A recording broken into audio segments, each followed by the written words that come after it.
ॐ गुरुर्ब्रह्मा गुरुर्विष्णु गुरुर्देवो महेश्वरः गुरुः साक्षात् परं ब्रह्म तस्मै श्री गुरवे नमः। ॐ गजाननं भूतगणादिसेवितं कपित्थजम्बोफलसारभक्षितम् उमासुतं शोकविनाशकारणं नमामि विघ्नेश्वरपादपङ्कजम्।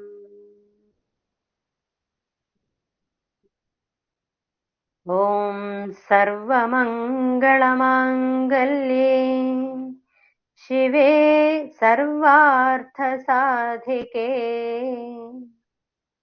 शरण्ये त्र्यम्बके गौरी नारायणि नमोऽस्तुते।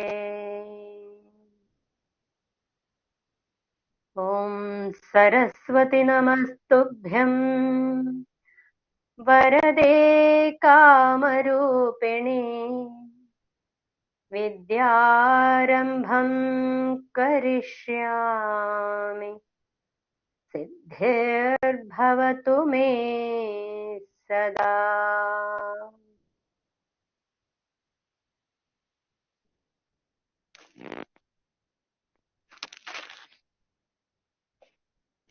नमस्ते नमस्ते नमस्ते नमस्ते नमस्ते എല്ലാവർക്കും നമസ്തേ നമസ്തേ നമസ്തേ എല്ലാവർക്കും നമസ്തേ നമസ്തേ. എല്ലാവരും നല്ല കുട്ടികളാണ് കേട്ടോ, എല്ലാവരും നല്ല കുട്ടികളാണ്. അതാണല്ലോ ഈ ഒരു സമയത്ത് എല്ലാവരും ഇത്ര ഉഷാറായിട്ട് എന്താ പറയാ തയ്യാറായിരിക്കുന്നത്. എല്ലാരും ബുക്കൊക്കെ എടുത്തിട്ട് തന്നെയാണോ വന്നിരിക്കുക? ഉണ്ടോ? ഒന്നും ഉണ്ടാവില്ല അല്ലെ? കേട്ട കഥകളൊക്കെ ഓർമ്മയുണ്ട് എല്ലാവർക്കും? ഉണ്ടോ? നമ്മള് പുരാണ കഥയിലേക്കൊന്നും പോയിട്ടില്ല. നമുക്ക് കഥകളുടെ എന്താ പറയാ, കഥകളുടെ ഒരു ഒരു ഒരു ഒരു ഭണ്ഡാരം എന്നൊന്നും പറഞ്ഞാ പോരാ, അത്രയും വലിയ ഒരു സമുദ്രം തന്നെ അല്ലെ, സാഗരം തന്നെ ഉണ്ട് നമുക്ക്. കഥകൾ ഇങ്ങനെ കേൾക്കാൻ ഇഷ്ടംപോലെ കിടക്കല്ലേ. അപ്പൊ പറഞ്ഞ കഥകളൊക്കെ മക്കൾക്ക് ഓർമ്മ ഉണ്ടാവണേ. ഒക്കെയാണ് നമ്മുടെ ജീവിതത്തിൽ നമ്മൾക്ക് മൂല്യങ്ങൾ തരുന്നതും നമ്മുടെ ജീവിതത്തിലെ വിജയം തീരുമാനിക്കണം. നമ്മുടെ ജീവിതത്തിൽ വിജയിക്കലാണല്ലോ നമ്മുടെ ഏറ്റവും വലിയ ലക്ഷ്യം. അതിനാണല്ലോ നമ്മൾ ഈ തത്രപ്പാട് വിടുന്നത് അല്ലെ. എവിടെയും നമ്മൾ പരാജയപ്പെടാൻ പാടില്ല. ജീവിത വിജയം അതാണ് നമ്മുടെ ലക്ഷ്യം. അതിലേക്കുള്ള എന്താ പറയാ പ്രേരണകൾ അല്ലെങ്കിൽ അതിലേക്ക് എത്താനുള്ള ചവിട്ടുപടികളാണ് നമ്മുടെ പുരാണത്തിലെയും അതുപോലെ ഇതിഹാസങ്ങളിലെയും ഒക്കെ കഥകൾ. ഇതിഹാസം എന്ന് പറയുമ്പോൾ കഥയല്ല, ഇത് ചരിത്രമാണ്. പക്ഷെ അതിലൊക്കെ നമുക്ക് കഥകളുണ്ട് ഇഷ്ടം പോലെ. ഈ കഥകൾ കേൾക്കാനുള്ള അവസരമാണ് നമുക്ക് ഇതിലൂടെ കിട്ടുന്നത് അല്ലെ. അപ്പൊ കഴിഞ്ഞ ആഴ്ച നമ്മള് നിർത്തിയത് എവിടെയായിരുന്നു? ഒരു കഥ പറഞ്ഞിട്ടാണ് അല്ലെ നിർത്തിയത്. ഏത് കഥയായിരുന്നു പറഞ്ഞത്? ഓർമ്മയുണ്ടോ? രാമുവിന്റെ കഥ. രാമുവിന്റെ കഥ അല്ലെ. മതില് കെട്ടുന്ന രാമുവിന്റെ കഥ അല്ലെ. മതില് കെട്ടാൻ തുടങ്ങിയോ എല്ലാവരും? മനസ്സിലായോ എല്ലാവർക്കും? നമ്മുടെ ജീവിതം നമ്മുടെ ജീവിതമാകുന്ന കെട്ടുറപ്പുള്ള മതില് കെട്ടാനുള്ള ഒരു വഴിയാണ് നമ്മളെ രാമുവിന്റെ കഥയിലൂടെ പറഞ്ഞത് അല്ലെ. അങ്ങനെ നമ്മൾ പോയി എത്തിയപ്പോ നമ്മൾ അവിടെ അവസാനം എത്തിയത് എവിടെയായിരുന്നു? ക്ലാസ്സിന്റെ അവസാനം എത്തിയത് എവിടെയായിരുന്നു? ഓർമ്മയുണ്ടോ? ചേച്ചിമ്മ പറഞ്ഞില്ലേന്നോ? ഭഗവത്ഗീതയുടെ അവസാനത്തിൽ അല്ലെ. ഭഗവത്ഗീതയുടെ തുടക്കമൊന്നുമല്ല നമ്മൾ എത്തിയത്, തുടങ്ങി വെച്ചത്. ഭഗവത്ഗീത ഒക്കെ പഠിച്ചു കഴിഞ്ഞാല് നമ്മൾക്ക് എന്താണോ മനസ്സിലാവുക അല്ലെങ്കിൽ എന്താണോ മനസ്സിലാക്കേണ്ടത് അതാണ് നമ്മൾ രാമുവിന്റെ കഥയിലൂടെ എത്തിയത്. എന്തായിരുന്നു അത്? അത് ചൊല്ലിയിടാനൊക്കെ ചേച്ചിമ്മ പറഞ്ഞിരുന്നു. ഭഗവത്ഗീത കയ്യിലുള്ളവര് വീട്ടിലുള്ളവർ ഇപ്പൊ ഇതിനായിട്ട് നമുക്കിപ്പോ പോയി വാങ്ങാനൊന്നും പറ്റാത്തൊരു സമയമാണല്ലോ. പക്ഷെ വീട്ടില് കയ്യിലുള്ളവരോട് ഭഗവത്ഗീത ആ ഒരു ശ്ലോകം ചൊല്ലിയിടാനൊക്കെ ഗ്രൂപ്പിലുള്ളവരോടൊക്കെ പറഞ്ഞിരുന്നു. പക്ഷെ നമ്മുടെ ഗ്രൂപ്പിൽ എല്ലാവരും ഉണ്ടോ ഒന്നും അറിയില്ലല്ലോ. എന്തായാലും ഈ ഒരു ക്ലാസ്സിൽ ആർക്കെങ്കിലും അത് ഓർമ്മയുണ്ടോ ഏതായിരുന്നു ചേച്ചിമ്മ ചൊല്ലട്ടെ. യത്ര യോഗേശ്വര കൃഷ്ണ യത്ര പാർത്ഥോ ധനുർധരഃ തത്ര ശ്രേർവിജയോ ബോധേർ ധ്രുവാ നീതിർമതിർമമ. ഇതാണ് ശ്ലോകം. ഇതിപ്പോ കേൾക്കുമ്പോ കുട്ടികൾക്ക് ചിലപ്പോൾ മനസ്സിലാവില്ല, കാരണം ഒക്കെ കുഞ്ഞു കുട്ടികളാണ് കൂടുതലും. ഇനിയിപ്പോ ഉണ്ടെങ്കിലും സംസ്കൃതം പഠിക്കുന്നവരൊക്കെ ആണെങ്കിലും മനസ്സിലാവില്ല. പക്ഷെ ഗീത പഠിച്ചിട്ട് ഉള്ളവർക്കൊക്കെ കുറച്ചൊക്കെ കേട്ടിട്ടുള്ളവർക്കൊക്കെ മനസ്സിലാവും എന്ന് വിചാരിക്കുന്നു. അതായത് എവിടെയൊക്കെയാണോ യോഗേശ്വരനായ കൃഷ്ണനുള്ളത്, അതുപോലെ ധനുർധരനായ പാർത്ഥനുള്ളത്. പാർത്ഥൻ എന്ന് പറഞ്ഞാൽ അറിയോ ആർക്കെങ്കിലും? ശ്രീകൃഷ്ണന് മനസ്സിലായില്ലേ? എല്ലാവർക്കും മനസ്സിലായില്ലേ? പാർത്ഥൻ ആരാന്നറിയോ? അർജുനൻ. അർജുനൻ. അപ്പൊ ധനുർധരനായ അർജുനൻ എവിടെയൊക്കെയാണോ ഉള്ളത് അവിടെയാണ് ഐശ്വര്യം, സമ്പത്ത്, സമൃദ്ധി, വിജയം ഇതൊക്കെ ഉള്ളത് എന്നാണ് ആ ശ്ലോകത്തിൽ പറയണത്. ഭഗവത്ഗീതയൊക്കെ കേട്ട് കഴിഞ്ഞപ്പോ മനസ്സിലാക്കിയ ഒരു കാര്യമാണ്. അതായത് യോഗേശ്വരനായ കൃഷ്ണനും ധനുർധരനായ അർജുനനും ഉള്ളിടത്താണ് വിജയമുള്ളത് അല്ലെ? അതാണ് നമ്മുടെ മഹാഭാരത യുദ്ധത്തിലൊക്കെ കാണുന്നത്. അതിലേക്കും നമ്മൾക്ക് പോകണ്ട. എന്തായാലും അർജുനന് ശക്തിയുണ്ട് അല്ലെ? രാമുവിന്റെ കഥയിൽ നിന്ന് നമ്മൾ അതല്ലേ മനസ്സിലാക്കിയത്. നമ്മൾ മതില് കെട്ടണമെങ്കിൽ നമുക്ക് എന്ത് വേണം? ശക്തി മാത്രം ഉണ്ടായാൽ പോരാ, ബുദ്ധിയും വേണം എന്നൊക്കെ മക്കൾ പറഞ്ഞില്ലായിരുന്നോ? അപ്പൊ ഇവിടെ അർജുനന് നല്ല എന്താ പറയാ ആയുധങ്ങളൊക്കെ കയ്യിലെടുത്തിട്ടുള്ള ശക്തിയുണ്ട്. പക്ഷെ അർജുനന് വിജയിക്കാൻ പറ്റില്ല. ആരില്ലെങ്കില്? യോഗേശ്വരനായ കൃഷ്ണനല്ലെങ്കിൽ. അതായത് എങ്ങനെ ചെയ്യണം, എന്തൊക്കെ ചെയ്യണം, അവിടെ തളർന്നു പോകരുത് എന്നൊക്കെ ഉപദേശിച്ചു കൊടുക്കാൻ ഒരു കൃഷ്ണൻ ഇല്ലെങ്കിൽ അർജുനന് വിജയിക്കാൻ പറ്റില്ല. ഇതൊക്കെയാണ് നമ്മുടെ കഥയിലെ ലക്ഷ്യം. മക്കള് കണ്ടിട്ടില്ലേ ഭഗവത്ഗീതയുടെ ചിത്രം അല്ലേ? അതിൽ ആരാ എന്താ പറയാ ഏത് വാഹനത്തിലാ അർജുനൻ യുദ്ധം ചെയ്യാൻ പോണത്? രഥത്തില് അല്ലെ? 4 കുതിരകളെ, ചിലയിടത്തൊക്കെ 5ഉം കാണാം. അതൊക്കെ പ്രതീകാത്മകമാണ് എന്ന് മക്കൾ മനസ്സിലാക്കണം കേട്ടോ. ഈ കുതിരകളെ പൂട്ടിയ തേരില് ആരാ യുദ്ധം ചെയ്യണത്? അർജുനൻ. അർജുനന്റെ വണ്ടി ഓടിക്കുന്നത് ആരാന്നറിയോ? അറിയില്ലേ? രണ്ടാളെ തേരില് കാണാറില്ലേ? കൃഷ്ണൻ. അപ്പൊ കൃഷ്ണന്റെ സഹായം ഉണ്ടെങ്കിലേ അർജുനന് വിജയിക്കാൻ പറ്റുള്ളൂ. അതായത് ബുദ്ധി ഉണ്ടെങ്കിലേ ശക്തി കൊണ്ട് കാര്യമുള്ളൂ. വെച്ച് ബുദ്ധി മാത്രം ഉണ്ടായാലും പോരാ. കൃഷ്ണന് മാത്രം നമുക്കൊന്നും ചെയ്തു തരാൻ പറ്റില്ല അല്ലെ? കൃഷ്ണൻ നമ്മുടെ പിന്നാലെ ഇങ്ങനെ പറഞ്ഞുകൊണ്ട് നടക്കുക, അത് ചെയ്യ, ഇത് ചെയ്യ, അത് ചെയ്യ, ഇത് ചെയ്യ. നമുക്ക് വിജയിക്കാനൊന്നും പറ്റില്ല, നമുക്കൊന്നും നേടാൻ പറ്റില്ല. എന്ത് വേണം? നമ്മളും കൂടെ പ്രവർത്തിക്കണം അല്ലെ? അതാണല്ലോ നമ്മുടെ മതില് കെട്ടുന്ന ആ ഒരു കഥയിലൂടെ, രാമുവിന്റെ കഥയിലൂടെ നമ്മൾ മനസ്സിലാക്കിയത് അല്ലെ? ഇനി അതവിടെ ഇരിക്കട്ടെ. നമ്മള് പറഞ്ഞത് എന്താ പറയാ? ബുദ്ധി മാത്രം ഉണ്ടായാ പോരാ, ശക്തി വേണം. ശക്തി മാത്രം ഉണ്ടായാ പോരാ, ബുദ്ധി ഉണ്ടാവണം അല്ലെ? അപ്പൊ ഈ ബുദ്ധി എന്ന് പറഞ്ഞാല് വെറും ബുദ്ധി. ഇപ്പൊ നമുക്കൊക്കെ ബുദ്ധിയുണ്ട്. ആർക്കാ ബുദ്ധി ഇല്ലാത്തത്? മൃഗങ്ങൾക്കൊക്കെ ബുദ്ധി ഇല്ലേ? മൃഗബുദ്ധി എന്നൊക്കെ പറയില്ലേ? അതാ കോഴി പോകുന്ന ശബ്ദം കേട്ടു. ആ കോഴിക്ക് ബുദ്ധി ഇല്ലേ? എന്നുവെച്ചാ കോഴിയെ ഒരു കല്ലെടുത്ത് എറിയാൻ നോക്കുമ്പോ കോഴി ഓടിപ്പോവില്ലേ? അതെന്താ വെച്ചാൽ കോഴിക്ക് ബുദ്ധിയുണ്ട്. എല്ലാവർക്കും ബുദ്ധിയുണ്ട്. ഇവിടെ ഒരു പുഴുവിന് വരെ ബുദ്ധിയുണ്ട്. പക്ഷെ അതിൽ നിന്നൊക്കെ മനുഷ്യനെ വേർതിരിച്ചത് നമ്മളാരാ? നമ്മളൊക്കെ മനുഷ്യന്മാരാ അല്ലെ? ബ്രഹ്മാവാണല്ലോ നമ്മളെയൊക്കെ സൃഷ്ടിച്ചത് എന്ന് പറയുന്നത്. ഈ ബ്രഹ്മാവാണ് ഈ പ്രപഞ്ചത്തിലെ സകല സാധനങ്ങളെയും സൃഷ്ടിച്ചത്. ഒക്കെ നമുക്ക് കഥ കേൾക്കാം.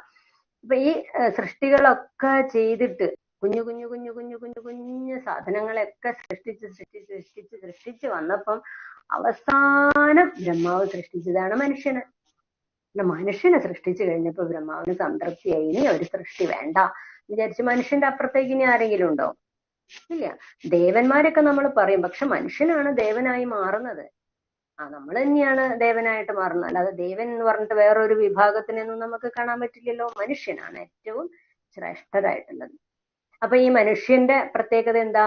മനുഷ്യന് ബുദ്ധി അല്ല ഉള്ളത്, വെറും ബുദ്ധിയല്ല ഉള്ളത്, വിവേകം എന്ന് പറയും.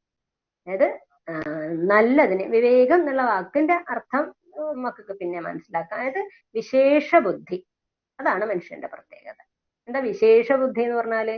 നല്ലതും ചീത്തയും കണ്ടാല് അതിൽ നിന്ന് നല്ലതിനെ തിരിച്ചറിഞ്ഞ് അതിനെ സ്വീകരിച്ച് വേണ്ടാത്തതിനെ ഒഴിവാക്കാനുള്ള ബുദ്ധി, അതിനെയാണ് വിശേഷ ബുദ്ധി എന്ന് പറയുന്നത്. അതാണ് മനുഷ്യന് മൃഗങ്ങളിൽ നിന്നും മറ്റു ജന്തുക്കളിൽ നിന്നൊക്കെ ഉള്ള സവിശേഷത. ഇതാണ് വിവേകം എന്ന് പറയുന്നത്. അപ്പൊ ഇതുണ്ടാവണം നമുക്ക്. അതേത് കാര്യം ചെയ്യുകയാണെങ്കിലും അതിൽ എത്രത്തോളം അത് നന്നാക്കി ചെയ്യാൻ പറ്റും. ചെയ്യാൻ എങ്ങനെ വേണമെങ്കിലും ചെയ്യാം അല്ലെ. ഇപ്പൊ നമുക്ക് ഭക്ഷണം കഴിക്കുകയാണെങ്കിൽ ഏത് രീതിയിൽ എങ്ങനെ വേണമെങ്കിലും ഭക്ഷണം കഴിക്കാം, പല രീതിയിൽ കഴിക്കാം. അത് വൃത്തിയായിട്ട് നല്ല എന്താ പറയാ ആചാരപൂർവം ഒക്കെ കഴിക്കുമ്പോൾ അതിനൊരു സുഖം ഉണ്ടാവില്ല. ഏത് കാര്യം ഇപ്പൊ പഠിക്കുകയാണെങ്കിലോ വെറുതെ കുറേ പഠിക്കാം, പക്ഷെ അതിനെ ചിട്ടയോടുകൂടി അടുക്കും ചിട്ടയോടുകൂടിയും പഠിക്കാം. ഏത് കാര്യം ചെയ്യുകയാണെങ്കിലും നമുക്കതിനെ എന്താ പറയാ വൃത്തിയായിട്ട് പരിശുദ്ധമായിട്ട് വിവേകത്തോടുകൂടി ചെയ്യാൻ കഴിയും മനുഷ്യന്. പക്ഷെ നമ്മൾ പലപ്പോഴും അതിൽ നിന്നൊക്കെ വ്യതിചലിച്ച് അല്ലെങ്കിൽ മാറിപ്പോയിട്ട് നമ്മള് ശ്രദ്ധ കുറവ് കാണിക്കും എന്ന് പറയാം. അത് വയ്യ. ഇപ്പോഴേ നമ്മള് നേരത്തെ പറഞ്ഞ പോലെ സു ചേർത്തിട്ട് നമുക്ക് പറയാൻ പറ്റുള്ളൂ. ഏത് കാര്യത്തിന്റെയും പിന്നിൽ സു ചേർത്ത് പറയാൻ നമുക്ക് സാധിക്കണം നമ്മുടെ ഓരോ കർമ്മത്തിനും. ശരി, അപ്പൊ നമ്മള് എന്താ പറയാ ചേച്ചിമ്മ കുട്ടിക്കാലത്ത് കേട്ട ഒരു കഥ പറയാം. അതിപ്പോഴും കഥകളൊന്നും മറന്നു പോവില്ല. അതാണ് ഇപ്പൊ നിങ്ങളുടെ ഒരു വലിയൊരു ഭാഗ്യം അല്ലെ. കുറെ കാലം മുമ്പൊക്കെ നമുക്ക് വീടുകളില് മുത്തശ്ശിമാരൊക്കെ കഥ പറഞ്ഞു തരുന്നു, ആരെങ്കിലുമൊക്കെ ആയിട്ട് കഥ പറഞ്ഞു. അതുപോലെ സ്കൂളിൽ നിന്ന് അധ്യാപകരൊക്കെ പാഠമെടുക്കുന്ന സമയത്തൊക്കെ കഥകൾ ഇങ്ങനെ പറയായിരുന്നു. അതുമായിട്ട് ബന്ധപ്പെട്ട എന്തെങ്കിലും ഇപ്പൊ രാമായണത്തിന്റെ ഭാഗം മുമ്പൊക്കെ ഉണ്ടായിരുന്നേ. ഞങ്ങളൊക്കെ പഠിക്കുന്ന കാലത്ത് രാമായണമൊക്കെ പഠിക്കാനുണ്ടായിരുന്നു. അപ്പോഴൊക്കെ അതിന്റെ ഭാഗത്തിലുള്ള കഥ പറയും, അങ്ങനെയൊക്കെ കേൾക്കുമായിരുന്നു. ഇപ്പൊ പക്ഷെ അതൊന്നും ഇല്ല അല്ലെ. അതിനാണ് നമുക്ക് ഇങ്ങനെ ഒരു എന്താ പറയാ കഥാമൃതം എന്നുള്ള ഒരു പദ്ധതി തുടങ്ങി വെച്ചത്. അപ്പൊ ഇതുപോലെ കുട്ടിക്കാലത്ത് ചേച്ചിമ്മ കേട്ട ഒരു കഥ നിങ്ങൾക്ക് പറഞ്ഞുതരാം. അതായത് ഒരു ഗുരുനാഥൻ എന്നൊക്കെ പറഞ്ഞാൽ മനസ്സിലാവുമല്ലോ അല്ലെ. പണ്ട് ഗുരുകുല വിദ്യാഭ്യാസം ഉണ്ടായിരുന്നത് കേട്ടിട്ടുണ്ടോ മക്കള്? ഗുരുകുല വിദ്യാഭ്യാസം എന്ന് കേട്ടിട്ടുണ്ടോ? ആരെങ്കിലും ഒന്ന് കേട്ടിട്ടുണ്ട്. എന്താ പ്രത്യേകത? ഗുരുകുല വിദ്യാഭ്യാസത്തിന്റെ പ്രത്യേകത എന്താ? ഗുരുവിന്റെ ആശ്രമത്തിൽ നിന്ന് പഠിക്കണം. ഗുരുവിന്റെ ആശ്രമത്തില് പോയി അവിടെ നിന്ന് പഠിക്കണം, അല്ലാതെ എഴുതി കാണിക്കൊന്നുമില്ല. അവര് പറയുന്നത് നമ്മള് അങ്ങനെ നമ്മുടെ ബുദ്ധിയിൽ നോട്ട് ചെയ്തുകൊണ്ട് നിൽക്കണം. ഗുഡ്. ഇതൊക്കെ തന്നെ. ഇതപ്പൊ നിങ്ങൾക്ക് എന്തിനാ പറഞ്ഞു തരുന്നതെന്നാണ് ഇപ്പൊ ചേച്ചിമ്മ ആലോചിക്കണത് അല്ലേ. ഇതൊക്കെ അറിയാം നമുക്ക്. എന്നുവെച്ചാൽ നമ്മള് അതുപോലെ കേട്ടിട്ടുണ്ടാവുമല്ലോ. ഇതാണ് ചേച്ചിമ്മ പറഞ്ഞത്. നിങ്ങളൊക്കെ ആ സിമന്റ് നേരത്തെ ഇട്ട് വെച്ചിട്ടുണ്ട്, ഇനി ഇങ്ങനെ കല്ലെടുത്ത് വെക്കേ വേണ്ടുള്ളൂ. പക്ഷെ അതിന്റെ ഇടയിൽ സിമന്റ് ഇടാൻ മറന്നു പോകരുത് എന്ന് മാത്രം അല്ലേ. നമ്മൾ മതില് കെട്ടുന്നത് പറഞ്ഞല്ലോ. എന്താണ് എന്താ ശ്രീരുദ്രേന്ദ്ര പറഞ്ഞ? അതന്നെ. അവിടെ ബെഞ്ചില്ല, ഡെസ്ക് ഇല്ല, അതുപോലെ ചിലപ്പോ പായ പോലും ഉണ്ടാവില്ല. പക്ഷെ മരവുരി അങ്ങനെ എന്തെങ്കിലും നിലത്ത് ഇരിക്കാൻ സമ്മതിക്കില്ല ഗുരുനാഥന്മാര്. കാരണം നമ്മൾ പഠനം നടത്തുമ്പോ ഒരിക്കലും ഭൂമിയെ സ്പർശിച്ചിരിക്കരുത് എന്ന് പറയും. എന്തെങ്കിലും പായയോ വിരിയോ അങ്ങനെ. അപ്പൊ അത് മക്കള് ശ്രദ്ധിക്കണം കേട്ടോ. നിലത്തിരുന്ന് പ്രാർത്ഥിക്കുകയൊക്കെ ചെയ്യുകയാണെങ്കിൽ വെറും നിലത്തിരിക്കരുത്.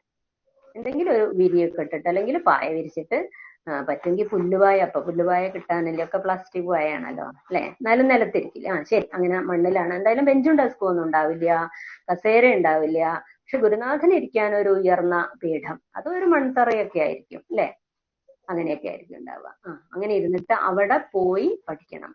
ഇപ്പൊ ആര്യൻ പറഞ്ഞ പോലെ കടലാസിൽ എഴുതി തരില്ല, പറഞ്ഞു പഠിപ്പിക്കില്ല. അത് പഠിക്കുക എന്ന് പറഞ്ഞ് പഠിപ്പിക്കില്ല. പിന്നെന്താ അദ്രിജ എന്തെങ്കിലും പറഞ്ഞോ? ഞാനാണ് പറഞ്ഞത്. ആരായിരുന്നു? അദ്രിജനെയാണ് ഇതില് സ്ക്രീനിൽ കണ്ടത്, അതുകൊണ്ട് ചോദിച്ചതാ. ശരി. അപ്പൊ എന്തായാലും നമുക്ക് കഥയിലേക്ക് പോവാം. അതായത് ഇങ്ങനെയാണ് അതിന്റെ ഒരു വിശേഷണം. ഗുരുനാഥനൊന്നും പഠിക്കാൻ നിർബന്ധിക്കില്ല, പഠിക്കുന്നൊന്നും പറഞ്ഞ് നിർബന്ധിക്കില്ല. ഗുരുനാഥൻ അങ്ങനെ ജീവിക്കും. ആചരിച്ച് കാണിച്ചു തരും. ഗുരുനാഥൻ എന്താണോ ചെയ്യുന്നത് അത് ശിഷ്യന്മാരിങ്ങനെ കണ്ടു പഠിച്ചോളുക. അതിന്റെ ഇടയിൽ നമ്മുടെ ശാസ്ത്രങ്ങളൊക്കെ പഠിപ്പിക്കും. അത് എപ്പോഴാ പഠിപ്പിക്കുക? ഉച്ച സമയത്തൊന്നുമല്ല, വൈകുന്നേരം 10 മണി തൊട്ട് 4 മണി വരെ അല്ലെങ്കിൽ 5 മണി വരെ ഒന്നും അല്ല ക്ലാസ് ഉണ്ടാവുക. എപ്പോഴാ? ബ്രാഹ്മ മുഹൂർത്തത്തിൽ എണീറ്റിട്ട് ഗുരുനാഥൻ അങ്ങനെ ചെയ്തോളും. വേണമെങ്കിൽ വന്നിരുന്നോളാ, കേട്ടോളാ, പഠിച്ചോളാ, അങ്ങനെ ആ ഒരു രീതി അല്ലേ? എന്ത് സുഖ. അങ്ങനെയാണെങ്കിൽ നമ്മളൊക്കെ പഠിക്കുവോ? ഇല്ല എന്ന് പറയാം. കാരണം നമുക്കിത് പിന്നാലെ ആരെങ്കിലും പറഞ്ഞെങ്കിൽ അങ്ങനെ ആയിപ്പോയി. പക്ഷെ അങ്ങനെയല്ലായിരുന്നു ഗുരുകുല വിദ്യാഭ്യാസത്തില്. അവര് ചെന്ന് കഴിഞ്ഞാൽ അവര് പോണത് തന്നെ എന്തിനാ? പഠിക്കാനാണ്. അതൊരു പ്രായം എത്തിയിട്ടേ പോവുള്ളൂ. ഇന്നത്തെ മാതിരി 3 വയസ്സുള്ള കുട്ടിയെ നിർബന്ധിച്ച് നഴ്സറി കൊണ്ടാക്കുക വെച്ചാൽ കുട്ടിക്ക് ഒട്ടും ഇഷ്ടമുണ്ടാവില്ല അമ്മയുടെ വിട്ടു പോവാനൊന്നും, അല്ലേ? ആ ഒരു പ്രായത്തിലൊന്നുമല്ല. ഒരു 7 വയസ്സ് 8 വയസ്സൊക്കെ ആവുമ്പോ ഉപനയനം ചെയ്ത് പഠനം, എനിക്ക് പഠിക്കണം, ആ ഒരു ബോധ്യം വന്നതിന് ശേഷമാണ് ആശ്രമത്തിൽ കൊണ്ടാക്കുക. അപ്പൊ തീർച്ചയായിട്ടും നമ്മൾ പഠിക്കും. ഇത് ഈ കുട്ടിക്കാലത്ത് തന്നെ ഇതിങ്ങനെ കേട്ട് പക്ഷെ എന്താ ചെയ്യാ? നമ്മള് കാലഘട്ടത്തിനെ മാറ്റി പറയൊന്നുമല്ല, അങ്ങനെയൊക്കെ ആയിപ്പോയി. പക്ഷെ അതിലും നമ്മള് നല്ല രീതിയിൽ ചെയ്യണം എന്ന് പറയാം. എന്തായാലും കഥയിലേക്ക് പോവാം. അങ്ങനെ ഒരു ഗുരുകുലത്തില് ഒരു ഗുരുനാഥന് ശിഷ്യന്മാര് കുറെ പേരുണ്ട്. അവരങ്ങനെ പഠിച്ചുകൊണ്ടിരിക്കുക. അതില് 2 ശിഷ്യന്മാര് ഏതാണ്ട് പഠനം പൂർത്തിയായി. അതും ഇതുപോലെ പഠനം ഇത്ര കാലം പഠിക്കുക അല്ലെങ്കിൽ ഇത്ര കൊല്ലം പഠിക്കുക അങ്ങനെയൊന്നുമില്ല. 25 വയസ്സ് വരെ നമുക്ക് പഠിക്കാമെന്നാണ്. അതൊക്കെ നമുക്ക് മനസ്സിലാക്കാം. 25 വയസ്സ് വരെ ബ്രഹ്മചര്യ കാലഘട്ടമാണ് എന്നാ പറയാം. നമ്മുടെ 100 വയസ്സാണല്ലോ നമുക്ക് ആയുസ്സുണ്ടെന്നാണല്ലോ പറയാം മനുഷ്യന്. അത് 25 വയസ്സ് വരെ 25 ബ്രഹ്മചര്യ കാലഘട്ടം പറയാം. ബ്രഹ്മചര്യം എന്ന് പറഞ്ഞാല് പഠിക്കാനുള്ള, ശാസ്ത്രം പഠിക്കാനുള്ള പ്രായം. അപ്പൊ ഈ 25 വയസ്സിന്റെ ഇടയിൽ പഠിച്ചാൽ മതി, എന്ന് പഠിച്ചാലും മതി. അത് ചിലപ്പോ ഒരു കൊല്ലം കൊണ്ട് ശിഷ്യന്മാരുടെ ആ ഒരു വിവേകത്തിന്റെ ആ ഒരു കഴിവിനനുസരിച്ച്, ശ്രദ്ധയ്ക്കനുസരിച്ച് ചിലപ്പോ ഒരു കൊല്ലം കൊണ്ടൊക്കെ പഠിച്ചു പൂർത്തിയായി എന്ന് വരും. അങ്ങനെയൊക്കെ ഉണ്ടാവും. ചിലപ്പോ അങ്ങനെ പോകും. എന്തായാലും ഗുരുനാഥൻ അറിയാം ശിഷ്യൻ പഠിച്ചു ഇല്ലയോ, എന്തൊക്കെ പഠിച്ചു, ഇനി എന്തൊക്കെ പഠിക്കണം, അവനെ തിരിച്ചു വിടണോ അല്ലെങ്കിൽ ഇവിടെ തന്നെ നിർത്തണോ എന്നൊക്കെ ഗുരുനാഥൻ അറിയാം. അതായിരുന്നു അന്നത്തെ ഗുരുനാഥന്മാരുടെ ഒരു ശൈലി. ഇന്നത്തെ ഗുരുനാഥന്മാർക്കും അതൊക്കെ മനസ്സിലാവും. എന്റെ കുട്ടികൾ എത്ര പഠിച്ചിട്ടുണ്ട്, എത്രത്തോളം ഉണ്ട് എന്നൊക്കെ. പക്ഷെ അതിനൊന്നും ഒരു വ്യവസ്ഥ അല്ലല്ലോ ഇപ്പൊ. നമ്മുടെ വിദ്യാഭ്യാസ പദ്ധതിയൊക്കെ അങ്ങനെയാണല്ലോ. ശരി, എന്തായാലും ഈ ഗുരുനാഥന് 2 ശിഷ്യന്മാര് പഠനം പൂർത്തിയായി, അല്ലെങ്കിൽ 2 ശിഷ്യന്മാരുടെ പൂർത്തിയാക്കാനായി എന്നുള്ള തോന്നൽ വന്നു. അപ്പൊ പിന്നെ പഠിച്ചു കഴിഞ്ഞാൽ പിന്നെ എന്താ ഉണ്ടാവുക? നമ്മളെയൊക്കെ പോലെ തന്നെ പരീക്ഷ ഉണ്ടാവും അല്ലേ? ഇന്നും നമുക്ക് അത് തന്നെയാണല്ലോ. ജൂൺ മുതൽ മാർച്ച് വരെ, ഫെബ്രുവരി പിടിച്ച് വരെ പഠിച്ച കാര്യങ്ങൾ നമ്മൾ മാർച്ചിൽ പരീക്ഷ എഴുതും. ആ പരീക്ഷയിൽ നമ്മൾ എന്തൊക്കെ ചോദ്യങ്ങൾ തരുന്നോ അതിനൊക്കെ ഉത്തരം പറഞ്ഞാൽ നമ്മൾ വിജയവും പരാജയവും ഒക്കെ ഉണ്ടാവും. ഇതുപോലെ തന്നെയാണ് അന്നും പരീക്ഷ ഉണ്ടാവും, അതുറപ്പാണ്. അപ്പൊ ഈ പരീക്ഷ എങ്ങനെയാന്ന് വെച്ചാൽ ഇന്നത്തെ പോലെ എഴുത്തും വായനയൊന്നുമല്ല. ഗുരുനാഥൻ എന്തെങ്കിലും ഒരു കാര്യം പറയും, ഒരു കാര്യം നിർദ്ദേശിക്കും. അത് ചെയ്തു കഴിഞ്ഞാൽ ഗുരുനാഥൻ അറിയാം ഇവന്റെ പഠനം പൂർത്തിയായി. അങ്ങനെ 2 ശിഷ്യന്മാർക്ക് പഠനം പൂർത്തിയാക്കാനായി എന്നുള്ള തോന്നല് വന്നപ്പോ ഗുരുനാഥൻ പരീക്ഷ കൊടുക്കാൻ തീരുമാനിച്ചു. അപ്പം കേൾക്കണില്ല മോനെ? ആരാ? മോളെ അവിടുത്തെ പ്രശ്നമായിരിക്കും, വേറെ ആരും ഒന്നും പറഞ്ഞില്ല. ഒന്നുകൂടെ നോക്കൂ. അർത്തിക ക്ലിയർ ആവുണ്ടോ?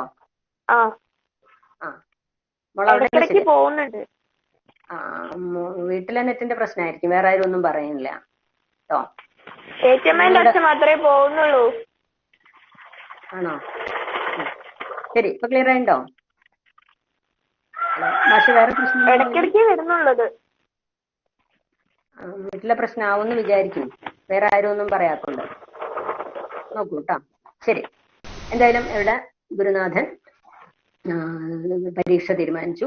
എന്നിട്ട് 2 പേരെയും വിളിച്ചു വരുത്തി. ഈ 2 ശിഷ്യന്മാരുടെ പേരെന്താണെന്നറിയോ? ഒരാളുടെ പേര് ധർമ്മൻ എന്നും ഒരാളുടെ പേര് സുധർമ്മൻ വരും. അങ്ങനെ ധർമ്മനെയും സുധർമ്മനെയും ഗുരുനാഥൻ വിളിച്ചു വരുത്തിയിട്ട് പറഞ്ഞു, നിങ്ങളുടെ പഠനം പൂർത്തിയാക്കാനായിട്ടുണ്ട്, കുറെ കാലം ആയല്ലോ ആശ്രമത്തിൽ എത്തിയിട്ട്.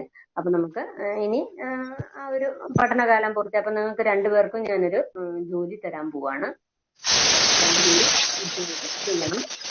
പറഞ്ഞു. അങ്ങനെ ഗുരുനാഥൻ എന്ത് പറഞ്ഞു അറിയാം? മോളെ ശരിയായി ഉണ്ടാവുമല്ലോ അല്ലെ? ശരി, എന്ത് പറഞ്ഞു അറിയോ? ഗുരുനാഥൻ ആ ആശ്രമത്തിലുള്ള 2 മുറി 2 പേർക്കും തുറന്നു കൊടുത്തു. 2 പേർക്കും തുറന്നു കൊടുത്തിട്ട് രണ്ട് മുറിയുടെ താക്കോലും കൊടുത്തു. രണ്ടാൾക്കും 2 മുറിയുടെ താക്കോലും കൊടുത്തിട്ട് പറഞ്ഞു, ഒരാഴ്ച സമയം തരാം. ഈ ഒരാഴ്ച സമയം കൊണ്ട് നിങ്ങൾ ഈ റൂം മൊത്തം നിറയ്ക്കണം എന്ന് പറഞ്ഞു. അത് പൊഴിഞ്ഞു കിടക്കണ ഒരു മുറിയാണ്. ഒന്നുമില്ല, ആ റൂമിലൊന്നുമില്ല. ഇന്നത്തെ പോലെ ഫർണിച്ചർ ഒന്നും എന്തായാലും ഉണ്ടാവില്ലല്ലോ. അങ്ങനെ റൂമിൽ സാധനങ്ങളൊന്നുമില്ല. അപ്പൊ ഒരാഴ്ച സമയം കൊണ്ട് ഈ റൂം മുഴുവൻ നിറയ്ക്കണം എന്ന് പറഞ്ഞു. ശരി, രണ്ടാളും താക്കോലൊക്കെ വാങ്ങി തിരിച്ചു പോന്നു. ഗുരുനാഥന്റെ വഴിക്ക് പോയി, ഇവര് തിരിച്ചും പോന്നു. അങ്ങനെ ആശ്രമത്തിൽ തന്നെയാണല്ലോ കഴിയുന്നത്. ഇത് കേട്ടപാട് ധർമ്മൻ എന്ത് ചെയ്യാൻ തുടങ്ങിയെന്നറിയോ? ഈ റൂമില് നിറയ്ക്കണ്ടേ, കുറച്ച് ഒന്നുമില്ലാത്ത സാധനങ്ങൾ, ഒന്നുമില്ലാത്തൊരു മുറിയാണല്ലോ, അതിൽ നിറയെ സാധനങ്ങൾ കൊണ്ടുപോയി നിറയ്ക്കണല്ലോ. ധർമ്മൻ തുടങ്ങി കിട്ടുന്ന സാധനങ്ങൾ മുഴുവൻ കൊണ്ട് ഓരോ ഭാഗത്ത് ഇങ്ങനെ കൊണ്ടുവച്ച് കൂട്ടിവെക്കാൻ തുടങ്ങി. കാട്ടിലേക്ക് പോകുമ്പോൾ അവര് വിറകെടുക്കാൻ അങ്ങനെയൊക്കെ പോവല്ലോ, ആശ്രമത്തിലെ ജീവിതം അങ്ങനെയൊക്കെയാണല്ലോ. കാട്ടിലേക്ക് പോകുമ്പോൾ അവിടുന്ന് കിട്ടിയത് കൊണ്ടുവരും, ആശ്രമത്തിൽ എന്തെങ്കിലും ഉണ്ടെങ്കിൽ അത് കൊണ്ടുവരും. ഇങ്ങനെ ഓരോ സാധനങ്ങൾ കൊണ്ടുവന്ന് നിറയ്ക്കാൻ തുടങ്ങി. കാരണം ഒരാഴ്ച സമയമുണ്ടല്ലോ. പക്ഷെ ഈ സുധർമ്മനാണെങ്കിൽ ഒന്നും ചെയ്യണില്ല. അപ്പൊ ധർമ്മൻ എന്ത് വിചാരിച്ചു അറിയോ? ഇവന് ഞാൻ തന്നെയാണ് എന്തായാലും പരീക്ഷയിൽ ജയിക്കുക. ഇവൻ ഒന്നും ചെയ്യാണ്ട മടി പിടിച്ച് നടക്കുക, ഒരു കാര്യം ചെയ്യണില്ല. ഒരാഴ്ച സമയം തന്നിട്ട് ഇവൻ ഒന്നും ചെയ്യണില്ല. ഗുരുനാഥൻ എന്തായാലും ഇവരെ ശ്രദ്ധിച്ചുകൊണ്ട് നടക്കും. ഗുരുനാഥൻ അങ്ങനെ ഒന്നും പറയൊന്നുമില്ലല്ലോ, ഗുരുവരെ പറയേ ഉണ്ടാവും അവരെ നിരീക്ഷിച്ചുകൊണ്ട്. ധർമ്മൻ ഒന്നും ചെയ്യണില്ല. പകരം ധർമ്മൻ ഓരോ സാധനങ്ങൾ കൊണ്ടുവന്ന് ഇങ്ങനെ നിറച്ച് അത് പൂട്ടി വെക്കും. വേഗം ഒരു സാധനം കൊണ്ടുവയ്ക്കും, വേഗം പൂട്ടും. കാരണം സുധർമ്മൻ കാണാൻ പാടില്ലല്ലോ ഞാൻ എന്തൊക്കെ കൊണ്ടുവച്ചു എന്നുള്ളത്. ജയിക്കണ്ടേ, പരീക്ഷയിൽ ജയിക്കണ്ടേ. അങ്ങനെ 7 ദിവസം 6 ദിവസം 7 ദിവസം അങ്ങനെ കഴിഞ്ഞ് 7ാമത്തെ ദിവസമായി.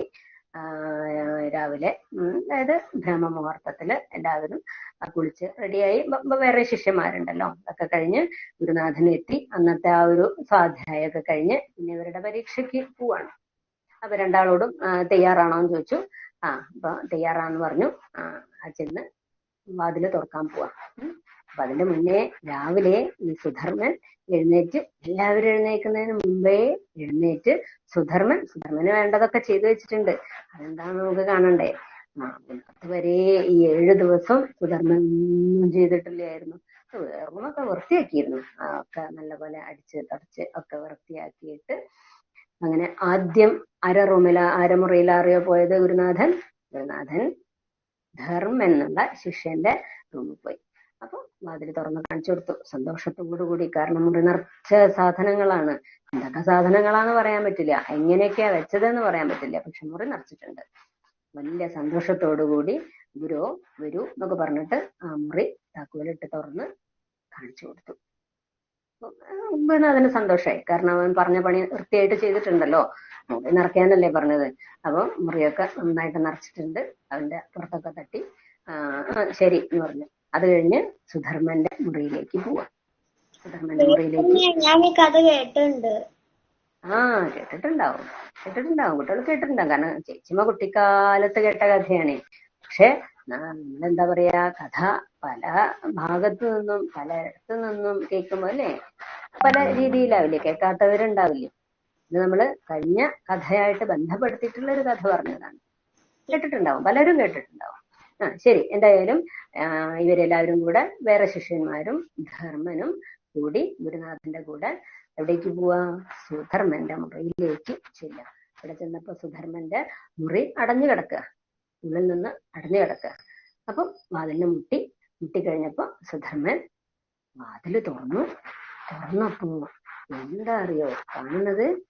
മുറി നിറയെ ദീപങ്ങള് കത്തിച്ചു വെച്ചിട്ട് കെറു എന്ന് പറഞ്ഞ് ഗുരുനാഥനെ കയറ്റിയിരുത്തി, ശിഷ്യന്മാരെയൊക്കെ കയറ്റിയിരുത്തി ഗുരുനാഥനെ ഇരിക്കാനുള്ള ഒരു പീഠം വെച്ചിട്ടുണ്ട്, അല്ലെങ്കിൽ ഒരു മരവുരി എന്താ വെച്ചാൽ അത് വെച്ചിട്ടുണ്ട്. അവിടെ കയറി ഇരിക്കാൻ പറഞ്ഞു. ഗുരുനാഥന്റെ പാദത്തില് നമസ്കരിച്ചു. നോക്കുമ്പോ എന്താ നല്ല ഒരു ഫോട്ടോ ഒക്കെ വെച്ച് അതിന്റെ അടുത്ത് അവര് പഠനം നടത്തിക്കൊണ്ടിരിക്കുന്ന ഗ്രന്ഥം വെച്ച് നിലവിളക്ക് കൊളുത്തി വെച്ച് ചന്ദനത്തിരി കത്തിച്ചു വെച്ച് കർപ്പൂരമൊക്കെ കത്തിച്ചു വെച്ച് അവിടെ ഇരുന്ന് ഈ സുധർമ്മൻ ഇങ്ങനെ നാമം ജപിച്ചുകൊണ്ടിരിക്കുക. അതാണ് ഈ മുറി തുറന്നപ്പം ഗുരുനാഥൻ കണ്ടത്. അപ്പൊ ഗുരുനാഥൻ സുധർമ്മനെ വിളിച്ചിട്ട് പറഞ്ഞു, നിന്റെ പഠനം പൂർത്തിയായി, നിനക്ക് ഇനി ജീവിതത്തിലേക്ക് തിരിച്ചു പോവാം, അല്ലെങ്കിൽ ഇവിടെ തന്നെ നിൽക്കാം എന്റെ കൂടെ. പക്ഷെ സുധർമ്മനെ വിളിച്ചിട്ട് പറഞ്ഞു, നിനക്ക് പഠനം പൂർത്തിയായിട്ടില്ല, ഇനിയും പഠിക്കാനുണ്ട്. എന്നുവെച്ചാ എന്താ പറയാ, ചെയ്ത കർമ്മം രണ്ടാളോടും ചെയ്യാൻ പറഞ്ഞത് എന്തായിരുന്നു? ഒരേ കർമ്മാണ് അല്ലെ, ഒരേ കർമ്മാണ്. അതിനാണ് നമ്മൾ ധർമ്മം എന്ന് പറയാ. അതായത് ഗുരുനാഥൻ എന്ത് പറയണോ, അല്ലെങ്കിൽ നമ്മുടെ മുതിർന്നവര് ഗുരു പരമ്പര, നമ്മുടെ പിതൃ പരമ്പരകൾ എന്ത് പറയുന്നു, അവരെന്ത് ചെയ്യുന്നു, അത് നമ്മൾ ചെയ്യുക എന്നുള്ളതാണ് നമ്മുടെ ധർമ്മം എന്ന് പറയാം.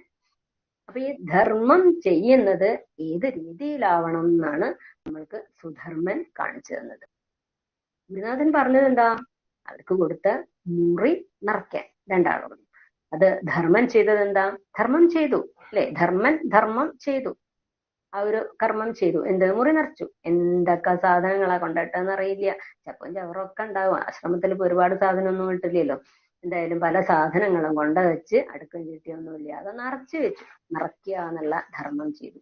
പക്ഷെ ഇവിടെയോ സുധർമ്മൻ ചെയ്തത് എന്താ? അവിടെ സംഗീതമുണ്ട്, പ്രകാശമുണ്ട്, സുഗന്ധമുണ്ട്, പിന്നെയോ മന്ത്രജപങ്ങളുണ്ട്.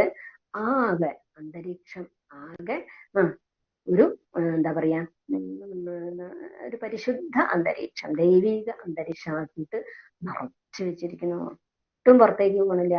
ഇവരുടെ വാതിൽ തുറന്നപ്പം ഇവർക്ക് കിട്ടിയ ഈ ഒരു അനുഭൂതി, അതോടുകൂടി സുധർമ്മൻ എന്ന ശിഷ്യന്റെ പഠനം പൂർത്തിയായി.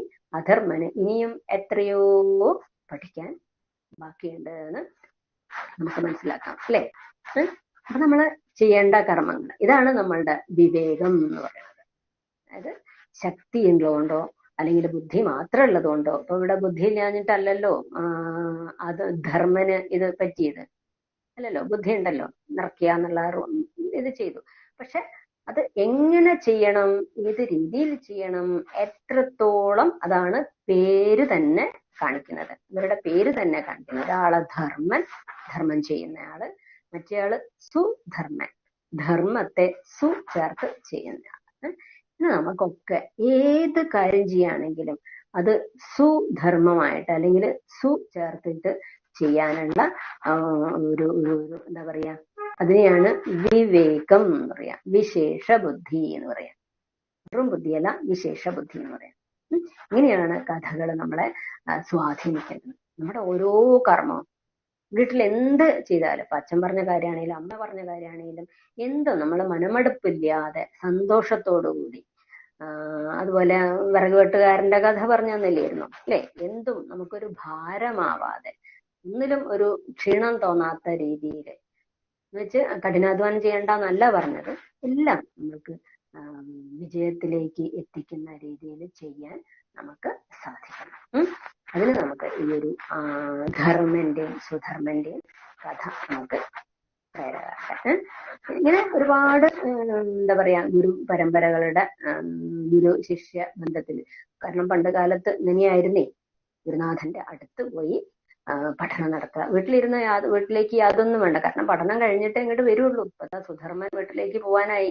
ഇനി ഒരു വിവേക ബുദ്ധിയോടുകൂടിയാണ് വീട്ടിലേക്ക് ചെല്ലുന്നത്. അത് ഉറച്ചാൽ മതി നമുക്ക്. പിന്നെ ബാക്കി കാര്യങ്ങളൊക്കെ, ഒരുപാട് വിഷയങ്ങൾ നമുക്ക് പഠിക്കണം. എന്നാലും ഏത് വിഷയം പഠിക്കുമ്പോഴും ഈ ഒരു സാധനം ഉറച്ചു കഴിഞ്ഞാൽ അത് നമ്മൾ വൃത്തിയായിട്ട് ചെയ്യും അല്ലേ. ഇപ്പൊ നല്ല നല്ല ഡോക്ടർമാരോ എഞ്ചിനീയർമാരോ അങ്ങനെയൊക്കെയാണ്, അതൊക്കെ ആവാനാണല്ലോ നമ്മൾ പഠിക്കുന്നത്. അതിലും നല്ല രീതിയിൽ ചെയ്യുന്നവരും, അതുപോലെ എന്താ പറയാ, നമ്മൾക്ക് ഇഷ്ടമില്ലാത്ത രീതിയിൽ അല്ലെ, അതൊക്കെ നമുക്ക് സമൂഹത്തിലേക്ക് ഇറങ്ങുമ്പോഴൊക്കെ മനസ്സിലാവും. എവിടെയും ഒരു നല്ലത് ചേർത്ത് ആവാൻ നമ്മൾക്ക് സാധിക്കണം. അതിനാണ് നമ്മൾ വിവേകത്തോടുകൂടി കാര്യങ്ങൾ ചെയ്യാന്ന് പറയണത്. ശരി. പിന്നെ ഇനി നമ്മള് എന്താ പറയാ, ഈ ഒരു സമയം നമ്മൾക്ക്, ഈ ഒരു സമയം ഇപ്പൊ ഏതാ സമയം, അതായത് മണ്ഡലകാലം അല്ലെ. മണ്ഡലകാലത്ത് നമ്മള് ഏത് കാര്യം എങ്ങനെയാ ചെയ്യണത്? കുട്ടികളൊക്കെ നമ്മൾ കഴിഞ്ഞ ആഴ്ച പറഞ്ഞില്ലായിരുന്നോ, വ്രതചര്യയോടുകൂടി ആണ് നമ്മൾ ജീവിക്കുന്നത് അല്ലെ. ആണോ? എല്ലാവരും ഉണ്ടോ? എല്ലാവർക്കും വ്രതം ഉണ്ടോ? അതോ ആ ഉണ്ട് ആരും ആരും ശബരിമലയ്ക്ക് ഉണ്ട് ഉണ്ട് ഉണ്ട്.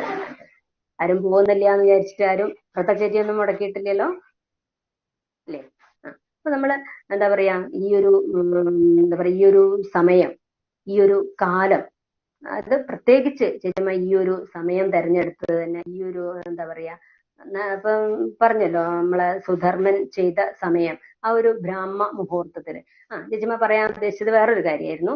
നിങ്ങൾക്ക് ഈ ഒരു ഗുരു പരമ്പര അതിൽപ്പെട്ട അല്ലെങ്കിൽ ഈ ഒരു ആശ്രമ അന്തരീക്ഷം അല്ലെങ്കിൽ ഗുരുകുല വിദ്യാഭ്യാസത്തിൽ പെട്ട വിദ്യാഭ്യാസ പദ്ധതി, അതിനൊരു പ്രേരണയും കൂടി ആവട്ടെ ഇത്. ഇപ്പോഴും ഉണ്ട് കേട്ടോ. അതറിയുന്ന കുട്ടികൾ ഉണ്ടോന്നറിയില്ല. അതായത് 4ാം ക്ലാസ്സിലും 5ാം ക്ലാസ്സിലും പഠിക്കുന്ന കുട്ടികൾ അറിയോ ഇപ്പോഴും ഇങ്ങനെ ഒരു വിദ്യാഭ്യാസ പദ്ധതി ഉള്ളത്? അറിയോ? ഏതാണ് അറിയോ? ആർക്കെങ്കിലും അറിയോ? നവോദയ കേന്ദ്രീയ വിദ്യാലയം എന്ന് കേട്ടിട്ടുണ്ടോ? കേട്ടിട്ടുണ്ടോ? അറിയാം. അവിടെ ഈ ഒരു രീതിയിലാണ് ഇപ്പോഴും പഠനം നടക്കുന്നത്. അത് നമ്മൾ അവിടെ പോയി നിന്ന്, അവര് വീട്ടിലേക്കൊന്നും വിടില്ല. അവിടെ പോയി നിന്ന് അധ്യാപകരുടെ കൂടെ തന്നെയാണ് പഠനം മുഴുവൻ, അവരുടെ കൂടെയാണ്. അവിടുത്തെ ഭക്ഷണം പോലും കുട്ടികൾ കഴിക്കുന്ന ഭക്ഷണം തന്നെ അധ്യാപകർ കഴിക്കണം, നിർബന്ധമാണ്. അങ്ങനെ ഈ ഒരു സിസ്റ്റം, ഈ ഒരു പദ്ധതിയാണ് അവിടെ ഇപ്പോൾ നിലനിൽക്കുന്നത്. കുട്ടികളൊക്കെ നന്നായിട്ട് പഠിച്ചു കഴിഞ്ഞാൽ നമുക്ക് അതിന്റെ പ്രവേശന പരീക്ഷയൊക്കെ എഴുതിയാൽ അവിടെ കിട്ടും. അവിടെ കിട്ടിയാൽ നമുക്ക് ഈ ഒരു അന്തരീക്ഷം. പക്ഷെ നമ്മൾ ഇപ്പൊ ഇവിടെ ഭൗതികമായിട്ടുള്ള വിദ്യാഭ്യാസം ആണെങ്കിലും നമ്മുടെ ഉള്ളിൽ ഈ ഒരു കൺസെപ്റ്റ് ഉണ്ടാവണം. എന്ത് ഞാന് ഗുരുനാഥന്റെ അടുത്തിരുന്നിട്ടാണ് പഠിക്കുന്നത്, അധ്യാപകൻ പറഞ്ഞതൊക്കെ ഞാൻ ചെയ്യും. നമ്മുടെ പഠനത്തിലെ ഓരോ കാര്യത്തിലും, രക്ഷിതാക്കൾ പറയുന്ന കാര്യമാണെങ്കിലും അതുപോലെ അധ്യാപകര് പറയുന്ന കാര്യത്തിലാണെങ്കിലും ഒക്കെ ഈ ഒരു സുധർമ്മന്റെ ഭാവന നമുക്ക് ഉണ്ടാവണം. അപ്പോഴേ നമുക്ക് ജീവിതത്തിൽ വിജയിക്കാൻ പറ്റുള്ളൂ. ശരി, ഇതുപോലെ ഒരുപാട് കഥകളുണ്ട്. വേറെ ഒരു കഥ പറയും. 2 ശിഷ്യന്മാർക്ക് ഇതുപോലെ പരീക്ഷ കൊടുത്തതാ. ഗുരുനാഥൻ പരീക്ഷ കൊടുത്തു. എന്നിട്ട് അവരോട് പറഞ്ഞു, രണ്ടാളോടും വിളിച്ചിട്ട് പറഞ്ഞു, ഒരു കാര്യം പറഞ്ഞു. ഇതുപോലെ ഇപ്പൊ റൂം നിറയ്ക്കാൻ പറയുന്ന പോലെ തന്നെ ഒരു കാര്യം പറഞ്ഞിട്ട് പറഞ്ഞു, രണ്ടാളും 2 ആഴ്ച സമയം തരാം. നേരത്തെ ഒരാഴ്ചയാണ് കൊടുത്തത്. 2 ആഴ്ച സമയം തരാം. ഈ ഒരു കാര്യം നിങ്ങൾ ആരും കാണാതെ ചെയ്യണം. അതാണ് വ്യവസ്ഥ. നേരത്തെ വ്യവസ്ഥ എന്തായിരുന്നു? മുറി നിറയ്ക്കണമെന്ന്. ഇവിടെ ഗുരുനാഥൻ കൊടുത്ത നിർദ്ദേശം എന്താ പറയാ? ആരും കാണാതെ, വേറെ ഒരാളും കാണാതെ ഈ കാര്യം ചെയ്തിട്ട് എന്നെ വന്ന് ബോധിപ്പിക്കണം എന്ന് പറഞ്ഞു. ശരി, അപ്പം രണ്ടാളും ഇറങ്ങി. ഒന്നാമത്തെ ആൾ ഇറങ്ങി വേഗം ഓടിപ്പോയിട്ട്, ഇതിനിപ്പോ എന്തിനാ 2 ആഴ്ചത്തെ സമയം അല്ലേ? ഒരു കാര്യം ചെയ്യണമെന്നുണ്ടെങ്കിൽ ആരും കാണാതെ ചെയ്യാൻ നമുക്കൊക്കെ ഇപ്പൊ എന്താ ബുദ്ധിമുട്ട്? വാതിൽ അങ്ങോട്ട് അടച്ചു കഴിഞ്ഞാല് നമുക്ക് ചെയ്യാൻ പറ്റും അല്ലേ? ആരും കാണില്ലല്ലോ. ഇപ്പൊ ഈ റൂമിൽ ഇരിക്കുന്നത് ആരും കാണുന്നില്ല എന്നാണ് ചേച്ചിമ്മയുടെ വിശ്വാസം. അതുപോലെ നിങ്ങൾ എല്ലാവരും വാതിലടച്ചിരിക്കുകയാണെങ്കിൽ ആരും കാണില്ല എന്ന് തോന്നും. അങ്ങനെ ഒന്നാമത്തെ ആള് ഓടിപ്പോയി. നമുക്ക് അവിടെയും ധർമ്മനും സുധർമ്മനും തന്നെ ആവാം. ധർമ്മൻ എന്നുള്ള ആള് ഓടിപ്പോയി ഒരു വലിയ കാട്ടില്, അവര് പോകുന്ന ഒരു കാട്ടിൽ ഒരു ഗുഹയുണ്ട്. ആ ഗുഹയില് പോയിരുന്ന് ഗുരുനാഥൻ പറഞ്ഞ കാര്യം ചെയ്തിട്ട് തിരിച്ചു വന്നു. ഗുരുവിന്റെ പാദത്തിൽ നമസ്കരിച്ചിട്ട് പറഞ്ഞു, ഗുരു ഞാൻ ചെയ്തിട്ട്. ഗുരുവിന് തൃപ്തിയായി. കാരണം അവൻ പറഞ്ഞ പോലെ പെട്ടെന്ന് തന്നെ ചെയ്തല്ലോ. ഗുരു പുറത്ത് കെട്ടിയിട്ട് പറഞ്ഞു ശരി. അപ്പം മറ്റേയാളോ സുധർമ്മൻ എവിടെ പോയി? അവന് അലഞ്ഞ് നടക്കുന്നില്ലെന്ന്. കാരണം അവന് ഇതിനെപ്പറ്റി ബോധർ ചെയ്യുന്നില്ല. അവൻ അന്വേഷിച്ച് നടക്കുകയാണ്. എവിടെ പോയി ചെയ്യണം. അവനങ്ങനെ അലഞ്ഞ് പലയിടത്തും പോയി നോക്കി, പല സ്ഥലത്തും പോയി നോക്കി. വട്ട ചെന്നിട്ടും അവന് ഇത് ചെയ്യാൻ പറ്റണില്ല. ഗുരുനാഥൻ പറഞ്ഞ കാര്യം ചെയ്യാൻ പറ്റണില്ല. നേരത്തെ കഥയിൽ നിന്ന് വ്യത്യസ്തമായ കഥ എന്ന് വെച്ചാൽ ഈ ഒരു കാര്യം, ഗുരുനാഥൻ പറഞ്ഞ കാര്യം ഞാൻ എവിടെ പോയിട്ട് ചെയ്യും? ധർമ്മൻ ചെയ്ത ഗുഹയിൽ പോയി, വേറൊരിടത്ത് പോയി, മരത്തിന്റെ പൊത്തിൽ ഒളിച്ചു നോക്കി, വട്ട ചെന്നിട്ടും ചെയ്യാൻ പറ്റണില്ല. അവസാനം ഇവരുടെ പരീക്ഷ തീരേണ്ട ഈ ഒരു 2 ആഴ്ച സമയമുണ്ടല്ലോ, ഗുരുനാഥൻ കൊടുത്ത സമയം, ആ സമയത്ത് തിരിച്ചു വന്നു. മറ്റേയാള് സന്തോഷത്തോടു കൂടി അതിന്റെ കാര്യങ്ങളൊക്കെ ചെയ്തുകൊണ്ടിരിക്കുന്നുണ്ട്. കാരണം പറഞ്ഞ ദിവസം തന്നെ അത് ചെയ്തു കഴിഞ്ഞിട്ടുണ്ടേ. ഇവൻ 2 ആഴ്ച കഴിഞ്ഞിട്ടാണ് ആശ്രമത്തിലേക്ക് തന്നെ തിരിച്ചു വന്നത്. അങ്ങനെ ക്ഷീണിച്ച് അവശനായിട്ട് തിരിച്ചു വരുന്ന ശിഷ്യനെ കണ്ട് ഗുരുനാഥൻ അങ്ങോട്ട് ചെന്നിട്ട് ചോദിച്ചു, എന്തു പറ്റി? തനിക്ക് ചെയ്യാൻ പറ്റിയില്ലേ? പറഞ്ഞ കാര്യം ചെയ്യാൻ പറ്റിയില്ലേ? അപ്പം ഈ ഈ ശിഷ്യൻ പാദത്തിൽ വീണ് നമസ്കരിച്ചിട്ട് പറഞ്ഞു, ഗുരു എനിക്ക് ചെയ്യാൻ പറ്റിയില്ല, അതുകൊണ്ട് എന്നോട് ക്ഷമിക്കണം. ഞാൻ ഈ ഒരു പരീക്ഷയിൽ അല്ലെങ്കിൽ എന്ന് പറഞ്ഞ ഈ ഒരു കാര്യം ചെയ്യുന്ന കാര്യത്തിൽ ഞാൻ പരാജയപ്പെട്ടു പോയി, ചെയ്യാൻ പറ്റണില്ല. അപ്പൊ തന്നെ ഗുരുനാഥൻ കെട്ടിപ്പിടിച്ചു, ഇങ്ങനെ വാരി ഉണർന്നു. കാരണം ഗുരുനാഥൻ അത്ര അങ്ങനെയാണല്ലോ, കാരുണ്യവാനാവുമല്ലോ. എന്നുവെച്ചാൽ അവര് ഒരു കാര്യം ചെയ്തില്ല എന്ന് വെച്ചിട്ട് അവര് ചീത്ത പറയുക അല്ലെങ്കിൽ നീ മോശക്കാരനാന്ന് പറയാ ഒന്നും ചെയ്യില്ല. അപ്പൊ ഒരു കാരുണ്യത്തോടുകൂടി ചേർത്ത് പിടിച്ചിട്ട് ചോദിച്ചു, എന്ത് പറ്റി, എന്തുകൊണ്ടാണ് നിനക്ക് ചെയ്യാൻ പറ്റാറുണ്ട്?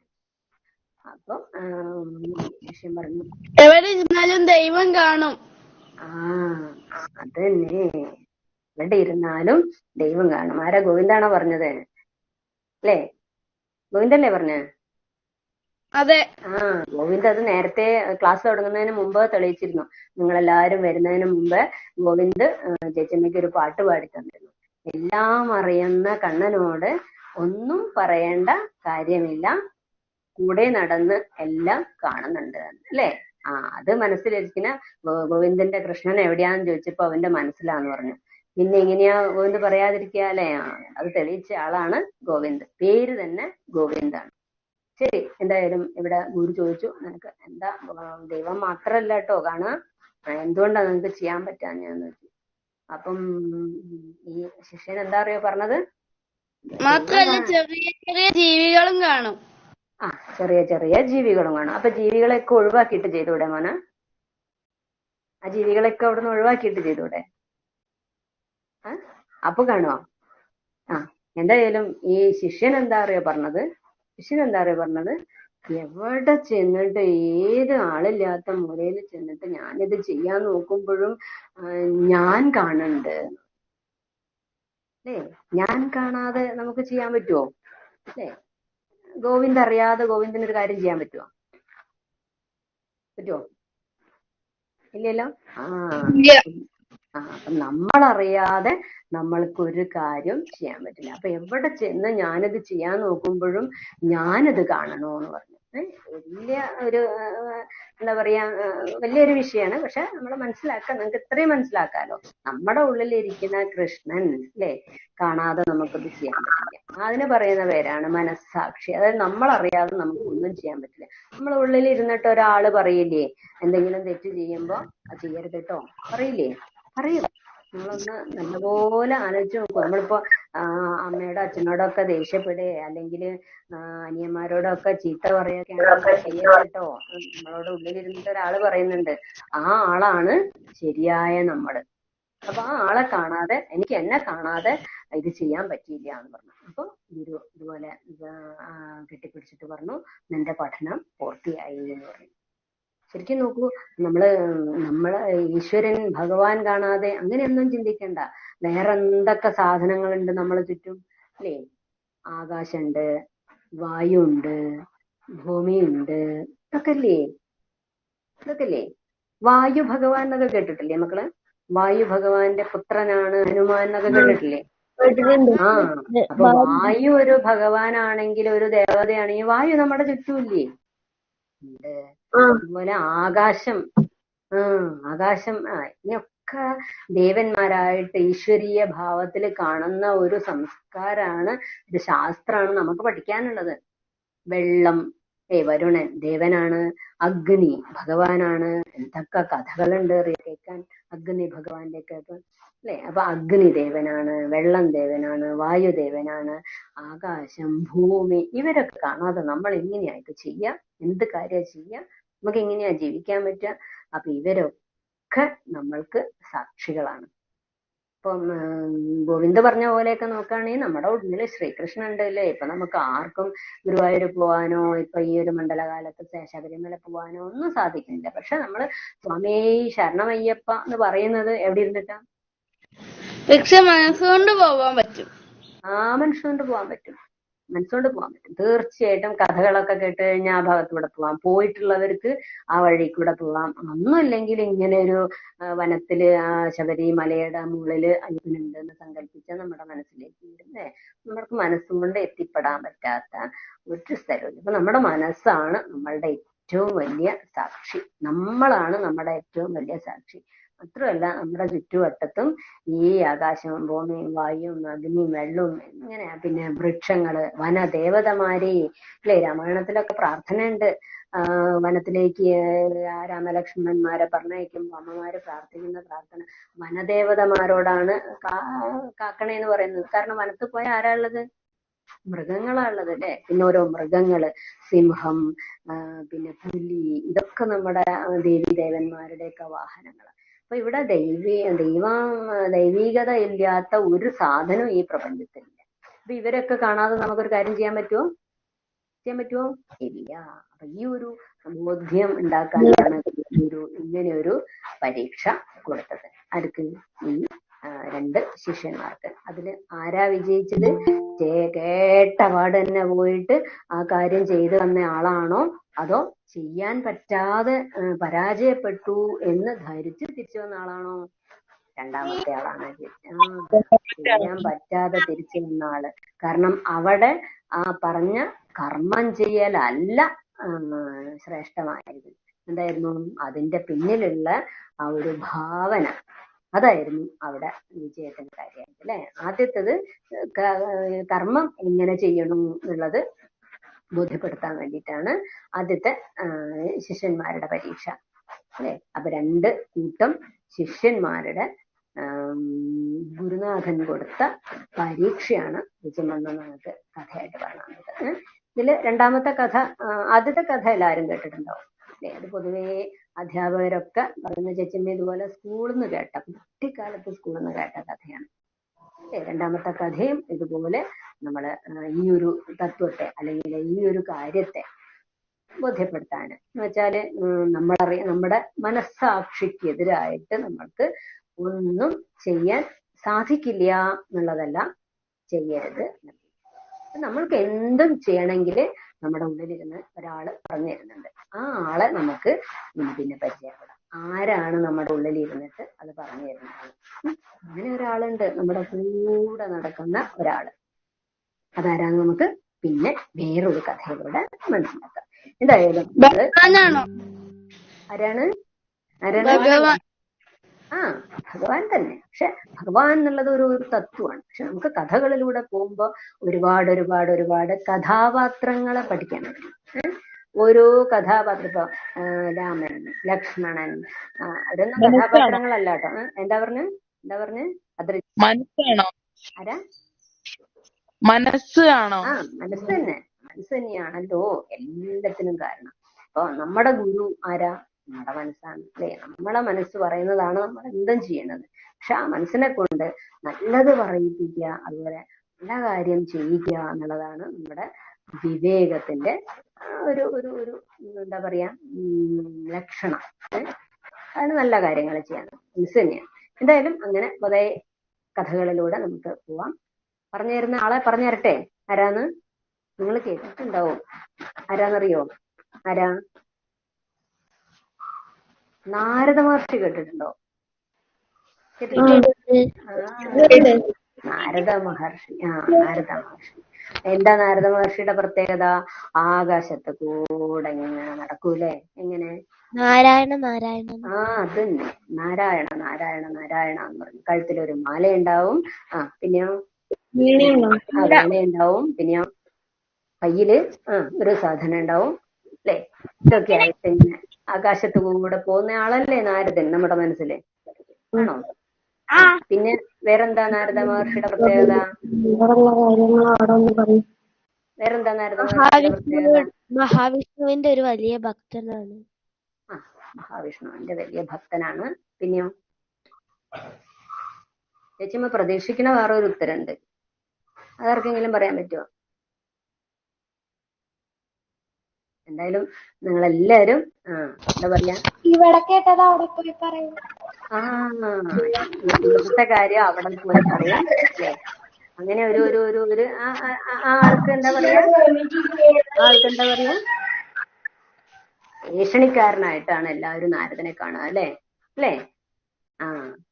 പക്ഷേ നമ്മള് നമ്മുടെ ഉള്ളിലിരിക്കുന്ന ആ ഒരു എന്താ പറയാ സത് ശീലങ്ങളെ പറഞ്ഞു തരുന്ന ആളാണ് നാരദര് എന്ന് മനസ്സിലാക്കണം നമ്മൾ. അതിന്റെ കഥ നമുക്ക് ഇനി അടുത്ത കഥ നാരദ മഹർഷിയുടെ കഥ പറയാം.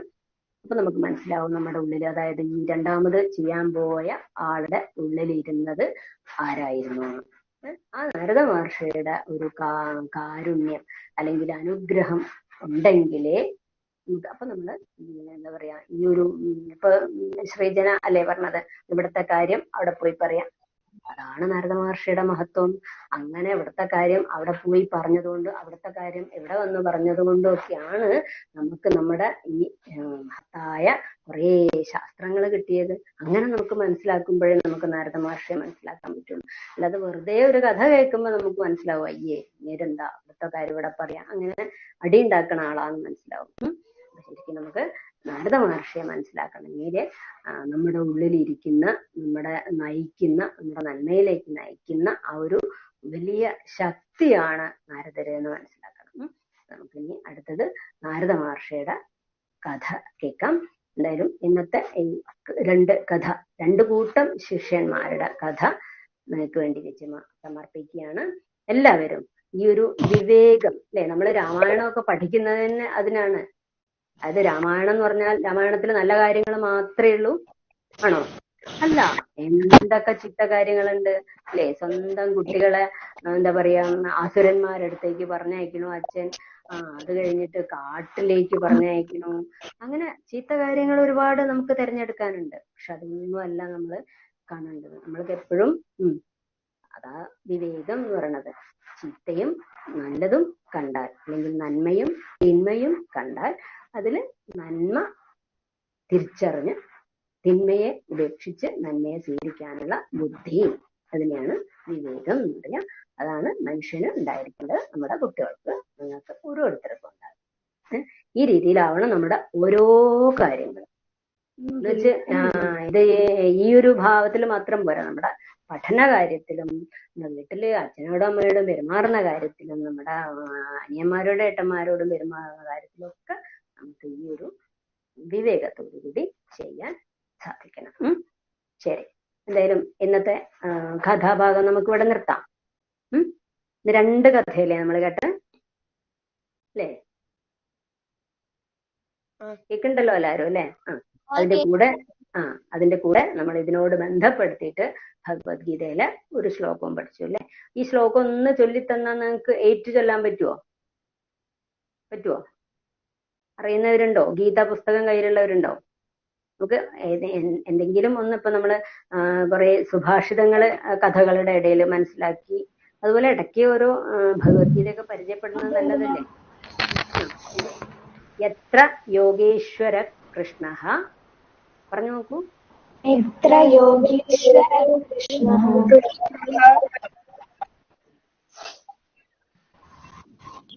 ഗീത ചേച്ചിയമ്മ മ്യൂട്ടായി.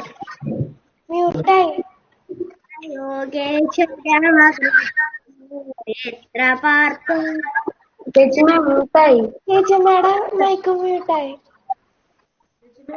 മൈക്ക് മ്യൂട്ടാണ്. എങ്ങനെയാ സംഭവിച്ചത് അറിയില്ല കേട്ടോ. ഇപ്പൊ കേൾക്കണ്ടോ?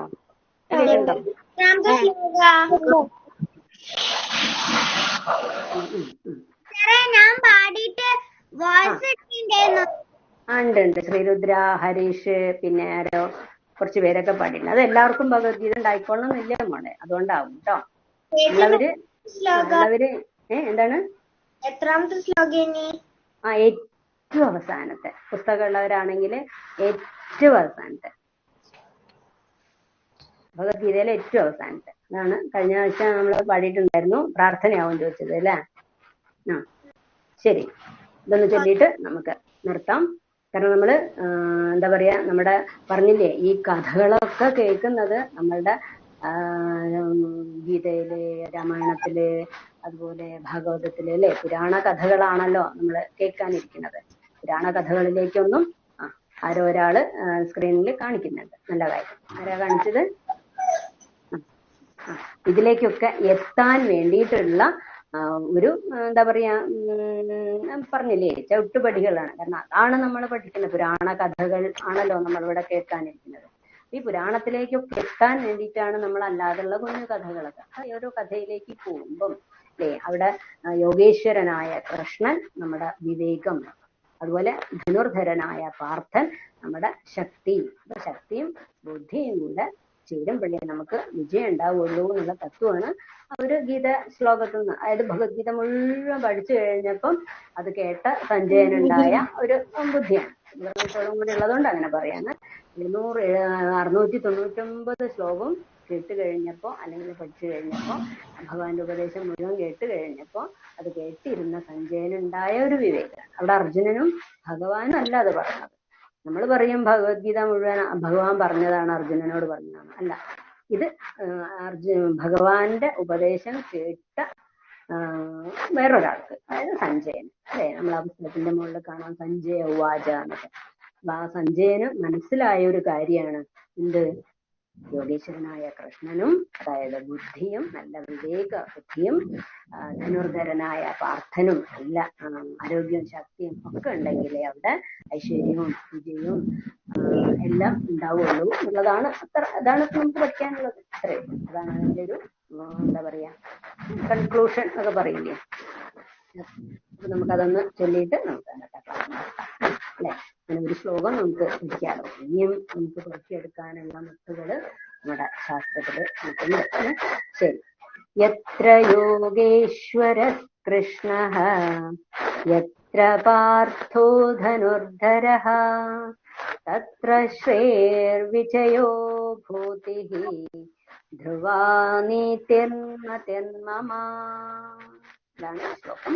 അതിന്റെ എല്ലാ പുസ്തകത്തിലും ഉണ്ടാവും, മിക്കവാറും പുസ്തകത്തിലുണ്ടാവും. അതിന്റെ നോക്കിയിട്ട് യോഗേശ്വരനായ ഭഗവാൻ കൃഷ്ണനും ധനുർധരനായ പാർത്ഥനും ഉള്ളിടത്തെ ഐശ്വര്യം ഭൂതി ധ്രുവ എന്നാ പറഞ്ഞത്. നിശ്ചയം അത്ര അവിടെ ഉണ്ടാവുള്ളൂ എന്നുള്ളത് ഉറപ്പാണ് എന്നുള്ളതാണ് പറഞ്ഞത്. അതെ അതെ, അവസാനത്തെ പേജ് പറയാൻ പറ്റില്ല, പുസ്തകം പലതും ആവുമല്ലോ. 18ാമത്തെ അധ്യായത്തിലെ ഏറ്റവും അവസാനത്തെ ശ്ലോകം, നമ്മള് കാണിച്ച ശ്ലോകം തന്നെ. ശരി, അപ്പം ഇന്നത്തെ ഈ ഒരു കഥാഭാഗം നമുക്കിവിടെ സമർപ്പിക്കാം. എല്ലാവരുടെയും ഉള്ളില് സാക്ഷാൽ ഉണ്ണികൃഷ്ണനും ഇപ്പോ ഈ ഒരു സമയമായതുകൊണ്ട് സ്വാമി അയ്യപ്പനും എല്ലാവരുടെ ഉള്ളില് തിളങ്ങട്ടെ. എല്ലാവരും വ്രതചര്യയോടുകൂടി തന്നെ ഇരിക്കും 41 ദിവസം. കാരണം ഇതിൽ പല കുട്ടികളും ഇവിടെ നിന്ന് പോയവരുണ്ടാവും. ഈ ഒരു സാഹചര്യം അല്ലെങ്കിൽ പോവാൻ സാധ്യത ഉള്ളവരുണ്ടാവും. പക്ഷെ അവർക്കൊന്നും സാധിക്കുന്നില്ലല്ലോ. നമ്മളെല്ലാവരും ഒരുമിച്ച് പോകുന്നുണ്ട്, അല്ലെങ്കിൽ നാമം ജപിക്കുന്നുണ്ട്, ആ ഒരു സന്നിധാനത്തിൽ എത്തുന്നുണ്ട് എന്നുള്ള ഭാവത്തില് പറ്റുമെങ്കിൽ 2 നേരം ചരണം വിളിയൊക്കെ നടക്കട്ടെ. വിളക്കൊക്കെ കത്തിച്ച് വെച്ചിട്ട് ആ ഒരു ആചാരം അത് എങ്ങനെയാ വേണമെന്ന് ചോദിച്ചാൽ അതിന് നിബന്ധനയൊന്നുമില്ല. നിബന്ധന ഇല്ല എന്നല്ല, എങ്ങനെയാണോ നമ്മളെ വീട്ടിൽ ഇതുവരെ ആചരിച്ചിരുന്നത്, നമ്മുടെ വീട്ടിലെ മുതിർന്നവര് എന്തൊക്കെയാണോ ചെയ്തിരുന്നത് അത് പലർക്കും പല രീതിയിലായിരിക്കും. അത് തന്നെയാണ് നമ്മുടെ നാനാത്വത്തിൽ ഏകത്വമാണ്. എന്നുവെച്ചാൽ ഒരു വീട്ടിലത്തെ കാര്യമാവില്ല മറ്റേ വീട്ടില്. നമ്മുടെ വീട്ടിലെ മുതിർന്നവർ എന്താണോ ചെയ്യണത് അത് ചെയ്യാൻ നമുക്ക് സാധിക്കട്ടെ. അതിനെയാണ് ആചരണം എന്ന് പറയുക. അതിൽ നിന്ന് മാറി നിൽക്കാതിരിക്കട്ടെ. അതൊക്കെ ഇന്നിപ്പോ അതൊന്നും നടക്കില്ല, ഒന്നും പറ്റില്ല എന്നൊന്നും ധരിക്കരുത്. സമയത്ത് അത് കഴിയുന്നതും നേരത്തെ ആവുക. അതുപോലെ സന്ധ്യയ്ക്കും വിളക്ക് കൊളുത്തി നാമജപങ്ങളൊക്കെ നടക്കട്ടെ. അല്ലെ, അതും കൂടിയാണല്ലോ നമ്മുടെ ഈ പുരാണകഥകളിലൂടെയൊക്കെ നമ്മൾ എത്തുക ഈ ഒരു ദൈവിക ഭാവത്തിലാണല്ലോ. ശരി, എന്തായാലും നമ്മുടെ സമയം കൃത്യം 7:30 ആയിട്ടുണ്ട്. നമുക്ക് നിർത്താം.